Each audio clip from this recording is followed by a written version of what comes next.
Broken Vessel. Broken Vessel is a boss in Hollow Knight that can be found near the far west corner of the ancient basin. Lore-wise, it's one of the many vessels that escaped the abyss and tragically died. When the corpse was found, it was puppeteered back to life by infected parasites. The fight with this boss mixes mobility and infection hazards. Their moveset includes quick nail slashes, a dive attack, and a combo where it charges back and forth across the arena and releases blobs of infection. Broken Vessel has an HP of 525, and once it reaches 420 HP, it will start a balloon attack, which works by spawning an infected balloon every 4 to 5 seconds. Beating it rewards you with access to the Monarch Wings, the double jump ability that opens access to certain areas, such as the Palace Grounds and the Fungal Core. Brooding Mawlek. Brooding Mawlek is tucked away in the Forgotten Crossroads behind a hidden wall. It's a giant, grotesque, infected bug with many legs and a nasty temper. Its main attacks include spitting blobs of infection in parabolic arcs, vomiting those blobs of infection simultaneously, slashing with its massive claws, and leaping across the arena to squash you. Brooding Mawlek has 300 health points, and it just keeps the pressure on. The limited space means you're constantly dodging projectiles and close-range claw swipes. When it's leaping in the air, it can't do spit or slash, so it's a good opportunity to attack. Beating it earns you a mask shard. The Collector. A void creature, the Collector has two main attacks, Jar and Grab. While Grab is a pretty basic charging move, the Jar attack is pretty unique. It involves leaping into the ceiling and dropping a rain of glass jars, which can cause contact damage to the knight. The jars can shatter when they hit the ground, and when they do, they will randomly release Vengeflies, Balders, and Aspid Hunters. There are two phases of this attack, with the second one triggered after the Collector takes 350 damage. During the first phase, it drops 1 to 2 jars at a time, while in the second phase, it increases to 2 to 3 jars simultaneously. The Collector itself is located in the Tower of Love, locked with many other preserved Halonest bugs. Killing it will reward you with the Collector's map and 3 grubs. Crystal Guardian. Defeating Crystal Guardian is optional, but it's still rewarding. You will gain 385 Geo, 462 Fragile Greed, as well as access to Central Bench upon killing it. Also, in order to unlock the journal entry and get 100% completion, you will need to face it along with its stronger form, which is called the Enraged Guardian. The interesting thing about this creature is that you can defeat it even without the boss fight by just attacking it from a distance. But you can also trigger the boss fight by approaching it on a bench in the Crystal Peak and striking it to wake it up. It has 3 main attacks: Laser Beams, Sky Beams, and Hop. Dung Defender. This boss is an armored beetle with a combat style based entirely around hurling giant balls of dung. Despite all the filth, he's oddly endearing. According to the lore, he used to be one of the 5 great knights, named Ogrim. After the infection, he retreated to the royal waterways and guarded the pump control there. Upon meeting the knight, Dung Defender attacks, as he thinks the knight is a mindless husk. But later, once the knight returns to his place after defeating him, he apologizes and even compliments the knight. Technically, Dung Defender's HP ranges from 700 to 900, and he cycles through projectile throws, dives, and underground charges. Defeating him not only rewards a Defender's Crest charm, but also introduces you to one of the most loyal and good-natured knights of Halonest. Even though his hygiene leaves a lot to be desired. False Knight. False Knight might look terrifying at first, but he's basically just a weak, tiny maggot in a stolen suit. The armor he wears was owned by Hegemal, one of the 5 great knights. His HP is estimated to be around 355, but the powers from his armor make up for most of it. The maggot itself only has 40 hit points. The fight is split between damaging the armor and then getting hits on the maggot when it's exposed. Each phase ramps up with trickier arena hazards. He has 5 moves: Leap, Slam, Charge, Leaping Bludgeon, and Rage. His ultimate attack, Rage, is triggered after the maggot deals enough damage and re-enters the shield. During this attack, he would jump to the arena's center and slam its mace until barrels rain from above. Despite all the bluff, False Knight isn't evil. He only wanted to protect his siblings and hoped for strength by wearing the shield. Unfortunately, the infection affected him. Flukemarm. Deep in the royal waterways, you stumble into what looks like a fleshy hive stuck to the ceiling, and then it starts spitting babies at you. Yes, that's the entire fight. Flukemarm is the mother of all flukes. She continuously vomits out fluke phase while being stationary. There are no slashes, no shockwaves, just an endless spits of baby bugs. The boss itself has 350 health points, but the real challenge is surviving the endless spits of fluke phase. She will explode once she's defeated, and then you can get Fluke Nest Charm as a reward. God Tamer. God Tamer is a boss found in the Colosseum of Fools, specifically as the final challenge of the Trial of the Fool. She is a warrior who enters the arena riding a massive beast. The Tamer has 600 HP, and the beast has 450. Combined, their total HP reaches 1050. Their attacks are not really varied. The Tamer can only attack with Leap. Meanwhile, the beast also only has two main attacks, Roll and Spew. Despite that, the fight can feel overwhelming because of the beast's sheer size and the tight arena space. Defeating the beast automatically ends the fight, even if the rider remains alive.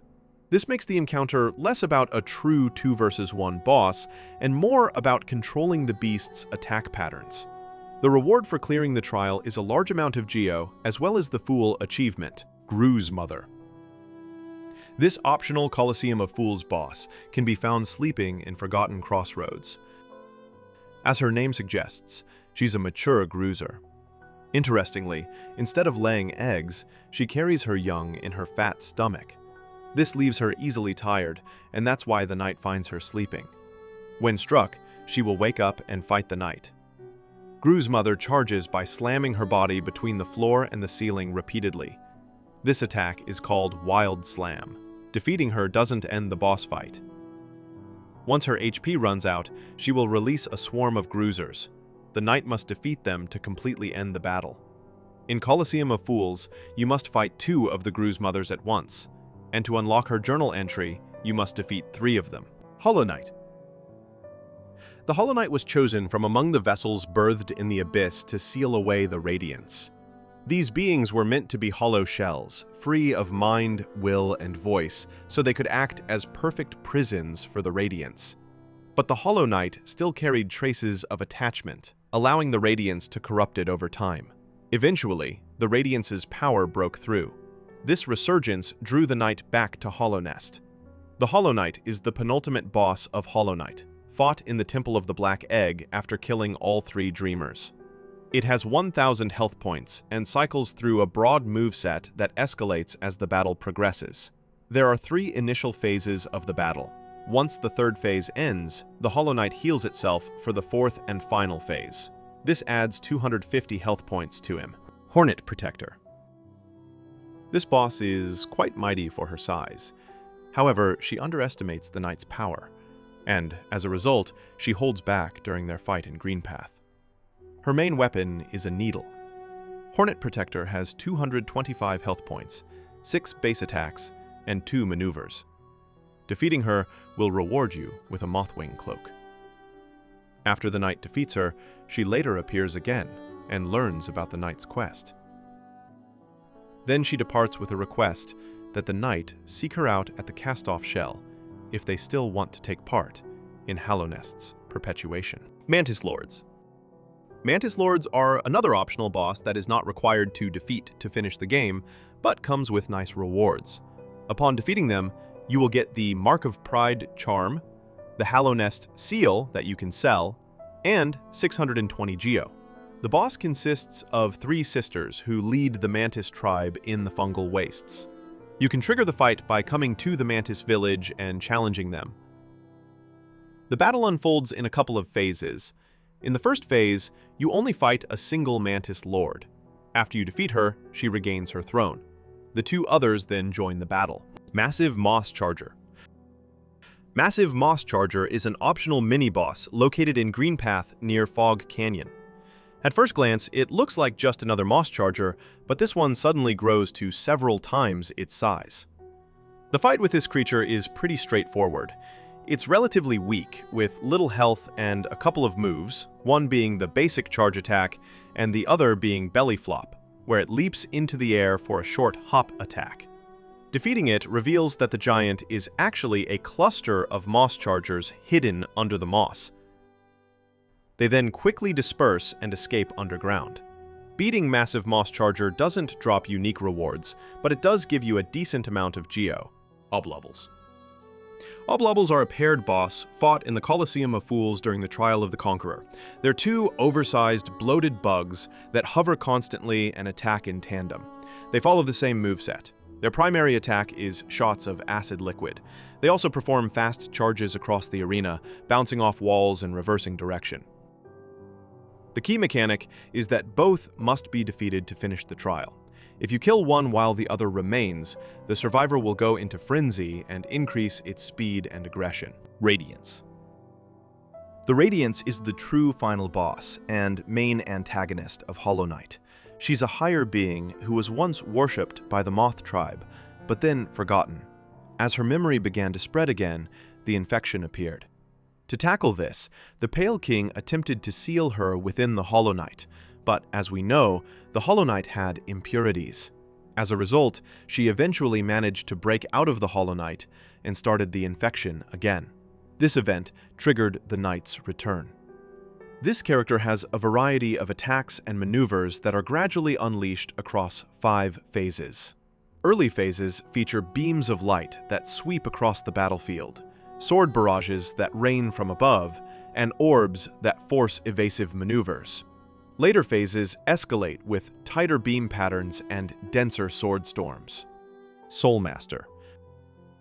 This creature is the head of the Soul Sanctum. He ambushes the knight at the top of the Soul Sanctum and challenges them to a fight, which goes on for 2 phases. When the first phase is over, he releases his Desolate Dive spell, but when the knight attempts to take it, he reappears and initiates the second phase.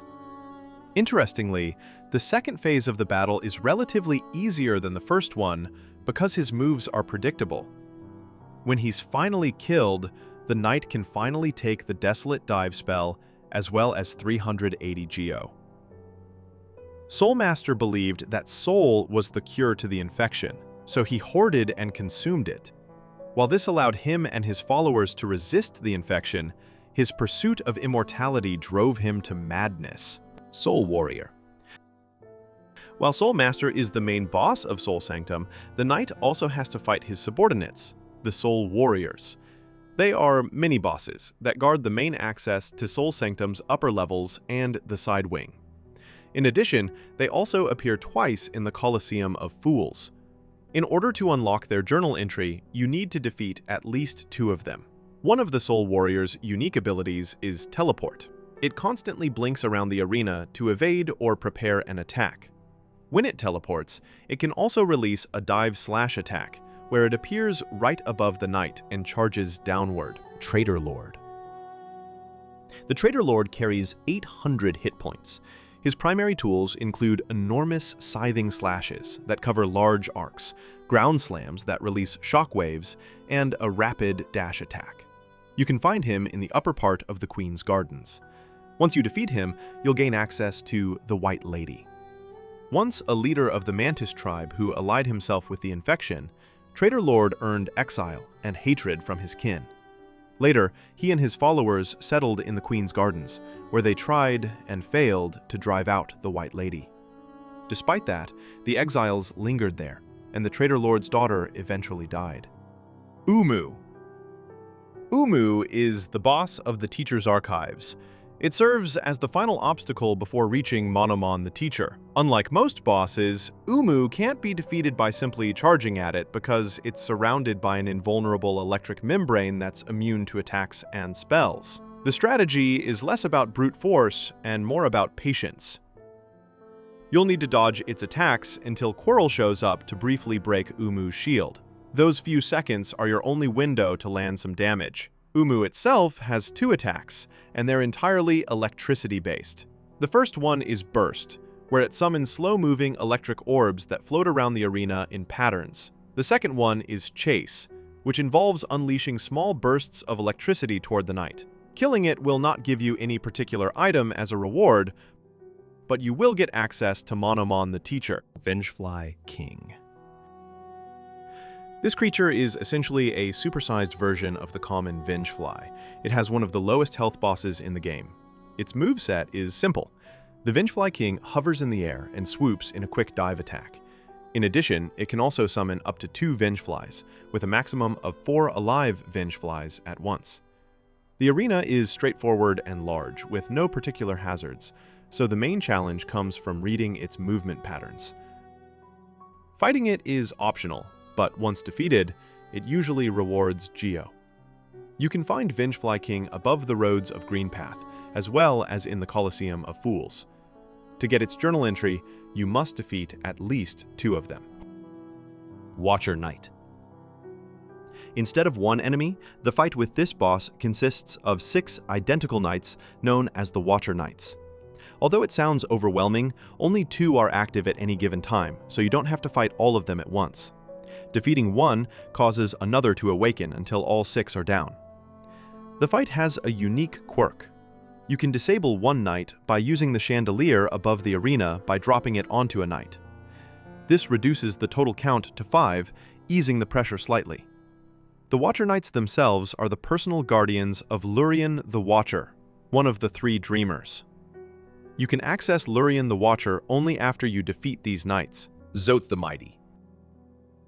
Zote the Mighty is a recurring character in Hollow Knight, and when he appears as a boss in the Coliseum of Fools, he's more of a comic relief fight than a genuine threat. In order to be able to fight him, you must rescue him from the Vengefly King. However, choosing to save him doesn't exactly earn you gratitude. Instead, this arrogant little creature complains. He insists that he had things under control and boasts about his strength. If ignored until after acquiring the Mantis Claw, he dies at the spot. Rescuing Zote also allows him to appear later in Dirtmouth, where he continues to flaunt his arrogance.